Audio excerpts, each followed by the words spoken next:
You received a call from an inmate at the Department of Corrections. This call will be recorded and monitored. If you wish to block any future calls of this nature, dial 7 now. To accept this call, press 5 now. To decline this call, hang up. Well, hello there, Kelly. Yes, I did hear about that. And from what I understand, she hanged herself in her cell. Yeah, I know. She was suicidal for years. And even on her Facebook page, she had some posts that alluded to that. And so, with suicides on the rise in Washington correctional centers, you would think everybody would keep an eye out for that, and at least the correctional officers would receive some training. So how she ended up in a cell by herself and being found by her friends because she didn't show up for one of their engagements, it just doesn't sit right with me. And I think we need to let the public know that situations like this are unacceptable. Good. Yeah, I keep an eye on your friends. It looks like the Department of Corrections isn't going to keep an eye out for you. You're going to have to do it yourself. I mean, after all, Gary Ridgway, one of the guards tried to seek revenge on him, and he wound up in intensive care after being poisoned. And you think that they would do something, change things around? No, they just want to investigate me. And so I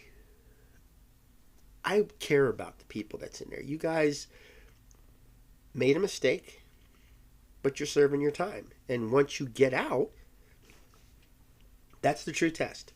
Are you going to go back to your old ways? Are you going to continue to commit crimes? Or are you going to improve your life? I've seen so many people get out and improve. They got the resources that they needed while they were locked up.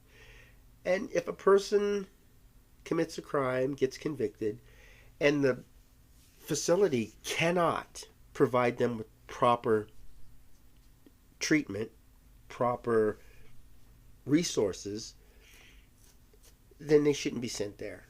They should be giving the opportunity to get away from crime. And a correctional facility is a good way to do it. It's just that they're not using their resources, and they're abusing a lot of resources as well. I don't feel comfortable with that. Well, I do think they should offer some kind of counseling for her friends. You're human beings. And taking you out of society doesn't mean your basic needs should be put aside. There's certain medication that you took on the outs. You need that on the inside of a facility. There's certain resources that are available to us out here that can be offered to you in there. Well, yeah, I know that there's certain things that you don't get. You're not allowed to have certain items in there, but it doesn't mean that you have to be stripped of things that contribute to your mental wellness. You have 60 seconds remaining. Well, okay, I do appreciate you giving me the call, and it was nice to talk to you about this, and I hope you can talk to your fellow inmates in there, your friends, and make this an issue. Let them know that if there's something bothering them, to at least talk. Out here we have the suicide hotline. Maybe we should make that available in there as well. You have 30 seconds remaining. Right, you're the best thing. If they're not going to take care of you, then you should take care of you. And you have friends and family. You have a supportive relationship group out here, take advantage of it. Let them know they're not alone. Yeah, there's various reasons to commit suicide, but sometimes, some of the rare cases, they'll find a resource that will change their mind. Okay, well, enjoy your day. Thank you for using Inmate Call. Goodbye. Hello, welcome to AQS Inmate Call, and I'm your host, Joel Wilborn. And in this episode, I want to talk about deaths inside of Department of Corrections. There's an increase in suicides in the state of Washington in correctional facilities. It's not something that's particularly advertised. We tend to look down on the people that are incarcerated, kind of forgetting that these are human beings. You know, if we had people, or let's say animals, in a animal shelter, and they weren't being properly cared for, that would be news. That would be something that we would have to take action on. And that's good, because we should care about animals. They depend on us. And humans are a little bit more than that. And just because they're locked in a cage, locked away from society, doesn't mean that they're not human beings with human rights. And I'm beginning this series. I've got a group of people who want to broadcast on a regular basis on this podcast. You could look up Kimberly Carter and you can look up Greg Brown. And both of them are willing to share their real world experiences being incarcerated. And that's what I want heard. Imagine listening to a broadcast every week from somebody who's incarcerated and who'd be willing to talk to you by email or snail mail. That's what this is. And so to hear these people talk about what's going on in there, you know, it's like talking to your neighbor. If there's something going on in the community and they want help on getting it fixed up, they'll reach out. And that goes to show that basic human needs don't disappear being locked up. It'd be neat if we could just kind of put them in a suspended animation or something until their time is served, but that's not the case. It costs thousands of dollars a day to keep people locked up, and we're doing it constantly. We're just filling up the prisons. Yet, like Shane said, they're going in bad and they're coming out badder. And my goal is not to make the Department of Corrections change their ways. It's just to make them follow policy that they've created. They have this policy written, certain rules and regulations they must abide by, and they're not doing it. We're not out to condemn them or punish them. We just want them to follow the proper procedure. Now, Danielle committed suicide in the Washington Correction Center for Women. Pretty much when it was happening, I got emails. She hanged herself in the cell. They said that her friends went up to check on her and found her body. And I put it on Facebook. And her family just blew up. How dare you do that? That's disrespectful. Now, first of all, I just want to say, suicide, as much as we despise it, and as terrible as it is for us who's living, the person who committed suicide, that's the only option. That was something to ease their pain. And I'm not going to go out and promote suicide. And if somebody called me up and said, I'm done, I want to kill myself, I'm not going to say, you know what, if that's what you feel you need to do, go ahead. I'm not going to encourage it. I'm going to do what I can. Even if I see somebody standing on the edge of a bridge. And law enforcement would do the same thing. We don't want people killing themselves. But we got to understand, we don't villainize the person who commits suicide. And, if they could just walk through a portal and disappear, I'm sure they would rather do that than put their family through it, because everybody who commits suicide knows the family is upset. And that's not their goal. They don't want to say, I really want to stick it to my family. I want them to be miserable. I want to cause pain and discomfort. So I'm going to kill myself. They're just trying to escape. And that's an option that they feel will work for them. Our job is not to take that option away, because we can't. It's impossible, so why bother? Our option is to give them other resources, to let them know that suicide is not the best option, and it's certainly not the only option.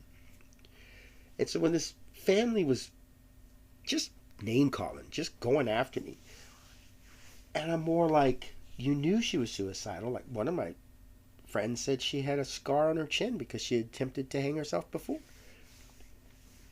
So with them knowing that, that's where you reach out and you try to be there for them. You don't want to smother them, but you just want to let them know that we care and we're thinking about you. And to me, that's a good thing. And it may or may not, I don't know, give the person comfort, but at least you try.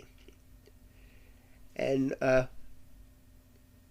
with her posting stuff about suicide on her Facebook page and attempting to do it before, it's not like it should be a surprise to the family members, but for them to say, don't publish the fact that she hanged herself, that's disrespectful. I read obituaries, and there was one woman, she was talking about her boyfriend, and she said he walked onto the railroad track and waited for the train to hit him. And she said, don't judge him. He was going through a lot of mental anguish. He was very uncomfortable in his life, and this was his way out. I liked that obituary. It was from her heart, and she was telling people, don't judge him because he committed suicide. He was a troubled soul, and she wants people to remember the good times. She wants people to remember that there are things in life that can really affect a person's desire to live. There was another one where a young lady had a chronic illness. She was living a very uncomfortable life physically. And she was being taunted because of her gender identification. Once again, when she committed suicide, the family put that in the obituary. They weren't ashamed that she did it. They were just ashamed that this was her way to deal with this problem. And there were no other resources available. There are people out there, like you'll probably hear, I broke up with my girlfriend, I'm killing myself. Or I'm being taunted and bullied at school, so I'm going to kill myself. I can't get a decent job, or I was fired from my dream job, or I was kicked out onto the street. There's a lot of different reasons people kill themselves. And like I learned when I was a foster parent, when a child comes to you with an issue, you don't brush it off. You could be sitting here and your teenage daughter walks up and says, I don't like wearing glasses. I feel embarrassed. You don't think like, oh my goodness, of all the problems in the world, glasses? But For her, that's major. And she felt enough to talk to you about it. You don't discount that. You don't brush it off. Oh, you'll be okay. Don't worry about it. You sit, you understand what's going on by asking her questions and talking with her and trying to come up with a viable solution. Because imagine if you get up the next morning and want to wake her up to have breakfast and she's dead. Because this glasses issue wasn't resolved by her parent. She couldn't resolve it herself. And it bothered her to the point where she didn't want to live anymore. That's nothing to brush off. Every one of these issues, even though they may not mean anything to us because we have a different view of it, the person who comes to us for herself, it means a lot. And I don't know if Danielle went to her family, went to her friends. I've heard that she had a breakup with her girlfriend. But then again, I heard that her girlfriend let out this scream that people will never forget once she found out she had died. It could just be that she was just depressed and her mind was just so filled with all of this blackness that she couldn't live anymore. But we want to understand what's going on with people, and the only way to do that is to communicate. We need to talk. Like you hear, we don't know what's going to happen tomorrow. Hug your loved ones. Say, I love you. Just communicate with them. Tell them a joke. Ask them about their day. Just let them know you care. Because tomorrow, that might be it. Your loved one's gone. And today is the last moment you have. You don't know that. It's neat to wake up and everybody that you love is right there. But one day, somebody could just jump off a bridge.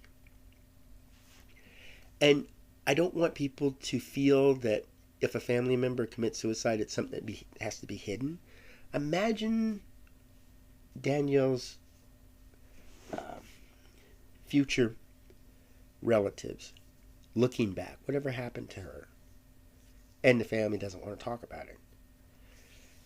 Now, I got a lot of slack about the post, and they were telling me to take it down, but no, that's not what I do. And then one family member just said, why don't you just concentrate on the good times you had, positive. So I tweaked the post, and I got a thank you from the mother.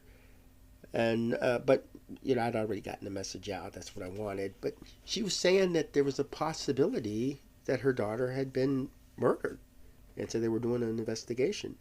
Yeah, that is possible. I mean, after hearing what happened to Gary Ridgway, that a guard tried to kill him, maybe one of the guards.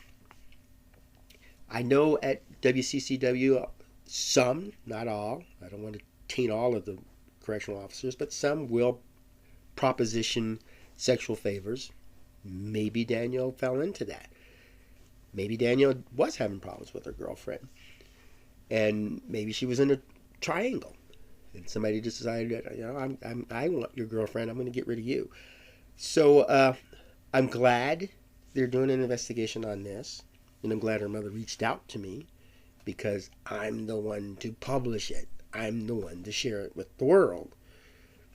And we can't hide the fact that people are dying in prison. We're sending them in prison for a life sentence. I mean, not a life sentence, but a death sentence.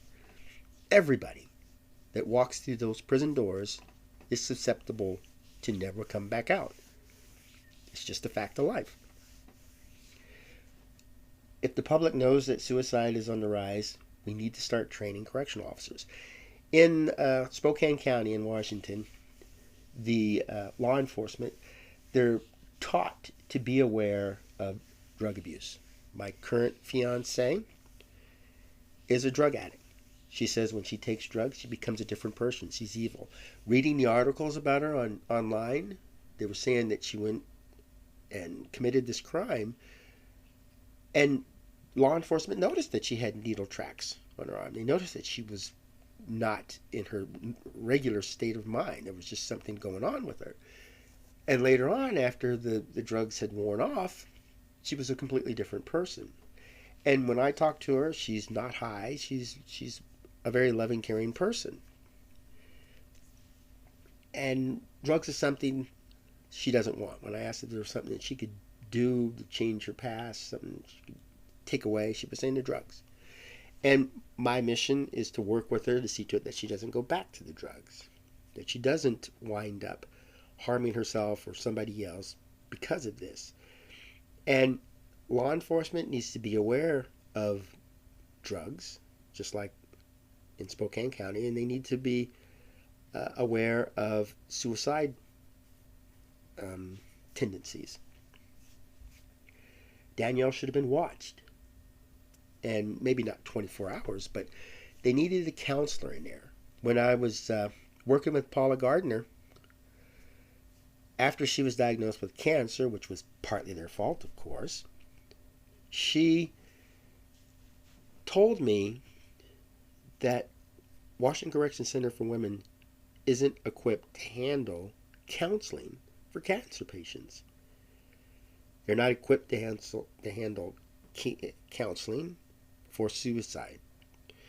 We have a suicide hotline out here. If somebody has that problem, the person can call. And these are professionals on the other side. And could that have helped Danielle? If she did, in fact, break up with her, or her girlfriend broke up with her, could she have been calmed down enough to say, okay, I'm going to give this another chance. I'll hope it's not lost. I can live through this. Or would she just said, even though I talked about it, and they were very kind and considerate, I still want to go. And that's a possibility. Let's face it, these people, anybody in that prison could kill themselves, no matter what we do. But we need to try. And the fact that she was alone in the cell breaks my heart. Because maybe she would still be with us today if we hadn't sent her there. I don't know. What I do know is we don't need to be sending people to prison without the proper resources. That's all there is to it. Well, I hope you speak with your loved ones. Check on your neighbors. Show that you care. Listen. The big thing is to listen. If you have an issue and you want to get it off your chest and you have somebody that you can talk to, that is very comforting. And you could be that person.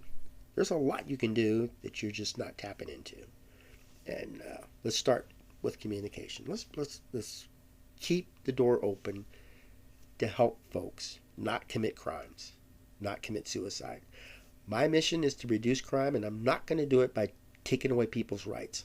I'm going to do it by letting folks know, educating them that there's resources out there, there's people out there who care, and building supportive relationships.